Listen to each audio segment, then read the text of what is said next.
Hello hi ಎಲ್ರಿಗೂ ಕೂಡ ನಮಸ್ಕಾರ. ಇವತ್ತಿನ ಒಂದು ಪ್ರೊಡಕ್ಟಿವ್ ಮಾರ್ನಿಂಗ್ ಅಂತ ಅಂದರೆ ತಪ್ಪಾಗಲ್ಲ. ಅರ್ಲಿ ಮಾರ್ನಿಂಗ್ಗೆ ಎದ್ದು ಕಂಪ್ಲೀಟ್ ಫ್ರೆಶ್ ಅಪ್ ಆಗಿ ಹಾಟ್ ವಾಟರ್ ತಗೊಂಡು ಏನೇನು ದಿನಚರಿಗಳು ಅದನ್ನೆಲ್ಲ ಕಂಪ್ಲೀಟಾಗಿ ಲೆಂತಿ ವೀಡಿಯೋದಲ್ಲಿ ಹಾಕ್ತೀನಿ.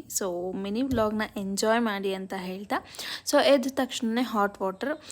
ನಾನು ಯಾವುದೇ ರೀತಿಯಾದಂತಹ ಜೀರಾ ವಾಟರ್ ಆಗಿರ್ಬೋದು ಅಥವಾ ಯಾವುದೇ ರೀತಿಯಾದಂತಹ ಲೆಮನ್ ವಾಟರ್ ಆಗಿರ್ಬೋದು ನಾನೀಗ ಸದ್ಯಕ್ಕೆ ತಗೋತಾ ಇಲ್ಲ.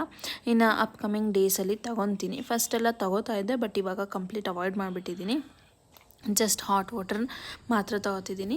ಬಂದ ತಕ್ಷಣವೇ ಎದ್ದು ಚಳಿಗಾಲದಲ್ಲಿ ಹೊರಗಡೆ ಬಂದು ನೋಡೋದು ಇದೆಯಲ್ಲ, ಆ ಒಂದು ವ್ಯೂ ತುಂಬ ಸೂಪರಾಗಿರುವಂತಹ ವ್ಯೂ ಅಂತಲೇ ಅನ್ಬೋದು. ನೋಡ್ತಾ ಇರ್ಬೋದು. ಬಂದು ಒಂದ್ಸಲಿ ನೋಡ್ಕೊಂಡೋಗಿ ಆಮೇಲೆ ನನ್ನ ದಿನಚರಿಗಳನ್ನ ನಾನು ಸ್ಟಾರ್ಟ್ ಮಾಡಿದೆ. ಇದಾಗಿತ್ತು ನನ್ನ ಮಿನಿ ವ್ಲಾಗು. ಜಸ್ಟ್ ಫಾಸ್ಟಾಗಿ ಫಟಾಫಟ್ ಅಂತ ಮಾಡಬೇಕು. ಮಕ್ಕಳಿಗೆ ಕೂಡ ತಿಂಡಿ ಕೂಡ ರೆಡಿ ಮಾಡಬೇಕಾಗಿದೆ. ಅದಕ್ಕೋಸ್ಕರ ನಿಮ್ಮದೆಲ್ಲ ಹೇಗೆ ಹೋಗುತ್ತೆ ಅರ್ಲಿ ಮಾರ್ನಿಂಗ್ ಅನ್ನೋದನ್ನ ಹೇಳಿ.